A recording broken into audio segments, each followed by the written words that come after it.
शांति और स्थिरता के बाद प्राचीन भारत के इतिहास में एक ऐसा भूचाल आया जिसने सब कुछ बदल कर रख दिया। आज के इस विश्लेषण में हम एक ऐसे साम्राज्य की बात करने वाले हैं जिसने दौलत और ताकत के ऐसे रिकॉर्ड बनाए जो आज भी हैरान करते हैं। जी हां, हम बात कर रहे हैं नंदवंश की। तो चलिए बिना किसी देरी के शुरू करते हैं। इस पूरी कहानी को अच्छे से समझने के लिए हमने इसे 6 हिस्सों में बांटा है।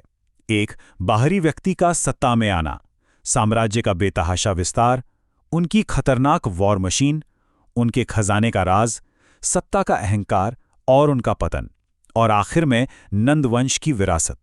बस यही है हमारा आज का सफर। तो चलिए पहले हिस्से से शुरुआत करते हैं, एक बाहरी व्यक्ति का उदय। ये वो दौर था जिसने प्राचीन राजशाही के सारे पुराने नियम कायदे बिल्कुल तोड़ दिए थे। देखिए, सबसे दिलचस्प बात यहाँ ये है कि इस वंश के संस्थापक महापद्मनंद किसी शाही क्षत्रिय परिवार से नहीं थे। बिल्कुल नहीं। वो एक बहुत ही साधारण बैकग्राउंड से आते थे। उन्होंने अपनी खुद की ताकत, अपनी मेहनत और अपनी गजब की महत्वाकांक्षा के दम पर इस विशाल साम्राज्य की नींव रखी। मतलब सत्ता यहाँ जन्म से नहीं मिली थी, बल्कि छीनी गई थी। अब आते हैं दूसरे हिस्से पर, साम्राज्य का विस्तार। महापद्मनंद सिर्फ सत्ता पाकर रुकने वाले नहीं थे, उनका अभियान तो बस शुरू ही हुआ था। सच कहूं तो महापद्मनंद एक ऐसे तूफान की तरह थे जिसके सामने कोई टिक नहीं पाया। उन्होंने बहुत ही तेजी से और आक्रामकता के साथ आगे बढ़ते हुए काशी, कौशल और अवंती जैसे बड़े-बड़े और सदियों पुराने राज्यों को हराया और उन्हें अपने बढ़ते हुए साम्राज्य में मिला लिया। ये कोई छोटी बात नहीं थी। और इसी आक्रामकता की वजह से उन्हें इतिहास में एक बहुत ही खौफनाक नाम मिला, सर्वक्षत्रांतक। इसका सीधा सा मतलब है सभी क्षत्रियों का नाश करने वाला। उन्होंने पुराने शाही खून वाले राजवंशों को इतनी योजनाबद्ध तरीके से खत्म किया कि ये खौफनाक उपाधि उन पर बिल्कुल सटीक बैठती है। अब जब वर्चस्व स्थापित हो ही गया है तो तीसरे हिस्से की बात करते हैं, द अल्टीमेट वॉर मशीन। वो सेना जिसने उनके दुश्मनों की रातों की नींद उड़ा रखी थी। ग्रीक इतिहासकारों ने जो आंकड़े दिए हैं ना, उन्हें देखकर सच में होश उड़ जाते हैं। जरा कल्पना कीजिए, 2 लाख पैदल सैनिक, 20,000 घुड़सवार, 2,000 रथ और सबसे डरावनी चीज 3,000 युद्ध हाथी। जी हां, 3,000। ये प्राचीन भारत की सबसे बड़ी स्थायी सेना थी। जरा सोचिए, जब ये सेना चलती होगी तो सच में धरती कांप उठती होगी। यही वो ताकत थी जिसका खौफ दूर दूर तक फैला था। लेकिन एक बहुत बड़ा सवाल यहां उठता है, इतनी अकल्पनीय रूप से बड़ी सेना को पालना कोई मजाक तो है नहीं। इसके लिए बहुत बहुत सारा पैसा चाहिए। तो चलिए चौथे हिस्से में इस इकोनॉमिक इंजन को समझते हैं। इसे हम द इंपीरियल फॉर्मूला कह सकते हैं, और यह समझना बहुत जरूरी है। नंद साम्राज्य की जो असली रीढ़ थी ना, वो उनकी सेना नहीं बल्कि उनका भारी भरकम खजाना था। और ये खजाना कहाँ से आता था? जनता पर लगाए गए भारी भरकम टैक्स से। एक बेहद मजबूत अर्थव्यवस्था और कड़े करों के बिना इतनी खौफनाक सैन्य मशीन एक दिन भी खड़ी नहीं रह सकती थी।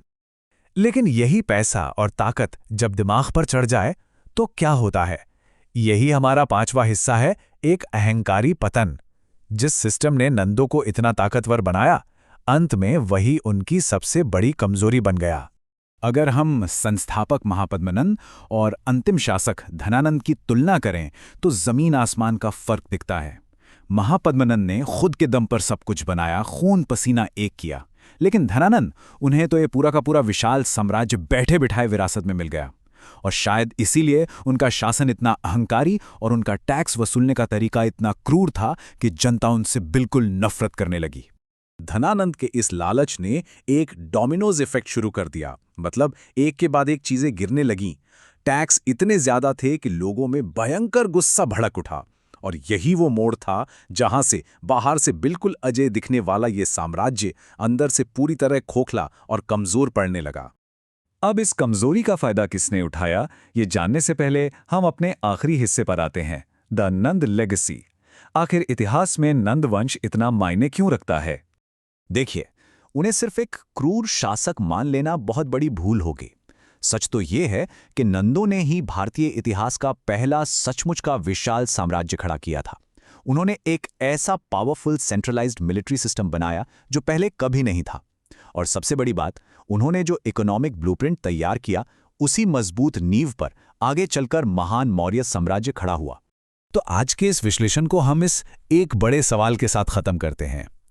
नंदों ने प्राचीन काल की सबसे बड़ी वॉर मशीन तो बना ली, लेकिन जब सिकंदर भारत के दरवाजे पर खड़ा था, ठीक उसी समय देश के अंदर धनानंद के खिलाफ सुलग रही जनता की आग का फायदा किसने उठाया? वो कौन सी उभरती हुई ताकत थी जिसने धनानंद के अहंकार को कुचलकर इस पूरे विशाल साम्राज्य पर अपना परचम लहराया? ये सोचने वाली बात है ना? खैर, इसका जवाब इतिहास के अगले पन्ने पर मिलेगा। इस विश्लेषण में जुड़ने के लिए आपका बहुत बहुत धन्यवाद।